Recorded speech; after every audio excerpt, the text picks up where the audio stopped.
God created us, He gave us this earth to serve us in our needs.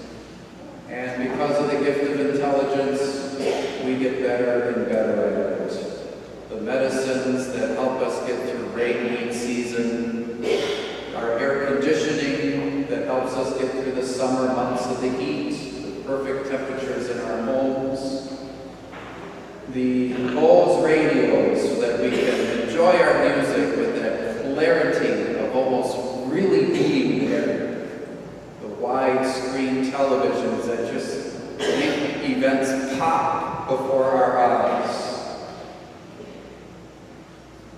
We can use the things of this earth, and we should.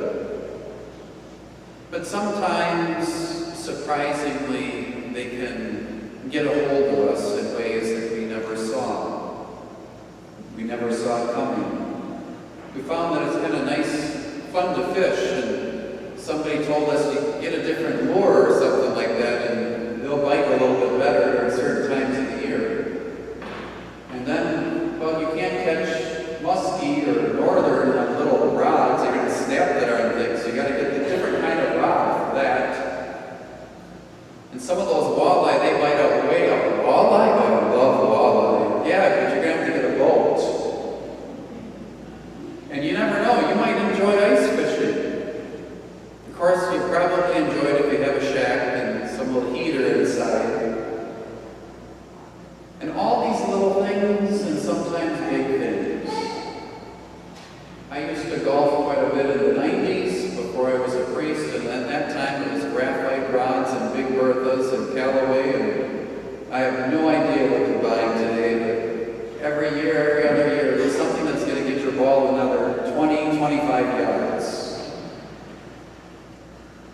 These things that we can use of the earth. And some of us think much more practically. We don't get into all those kinds of things, but we've got our spring jacket and our fall jacket and our winter coat. But between winter and spring, neither coat works well, so we find something in between.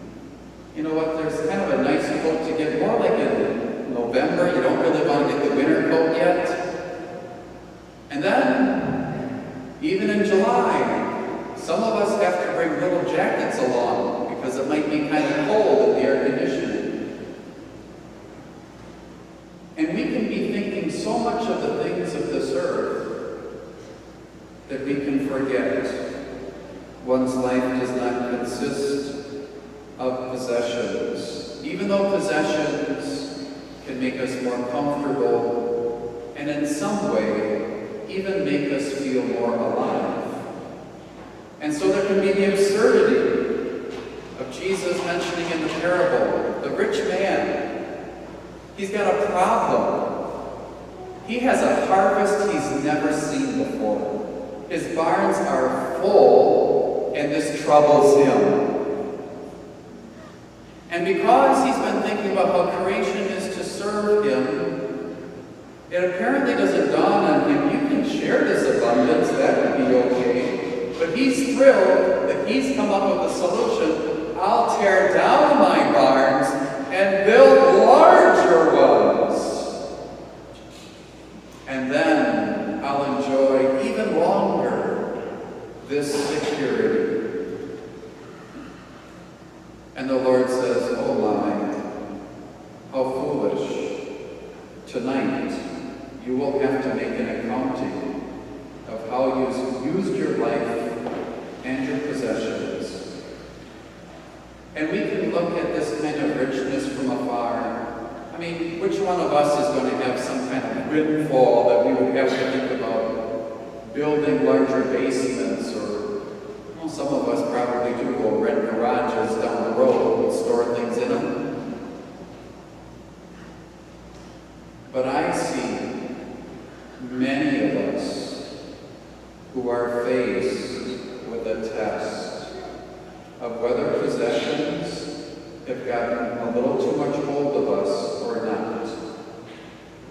And that happens when our kids say, Mom, it's too dangerous for you to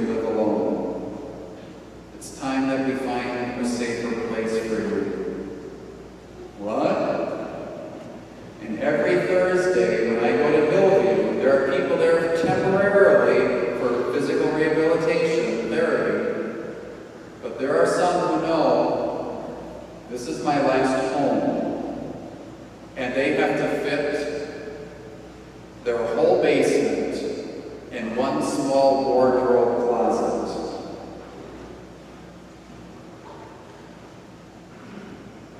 How attached we can become sometimes. And the ones who make the transition the easiest are those, almost inevitably, who did not become too attached to possessions during their lives.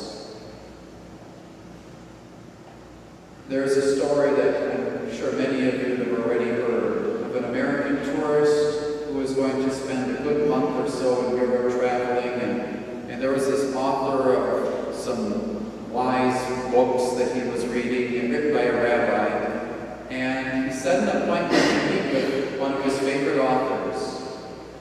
And when he went and visited the rabbi, he was shocked. He went in to a small house, and there was this room, and he had one table and one chair and a pile of books. And the American said, Rabbi, where's all your furniture? And the rabbi said, well, where's yours? Well, I live in the United States. I'm just a tourist. I'm just passing through. And the rabbi said, so am I. One's life does not consist of possessions.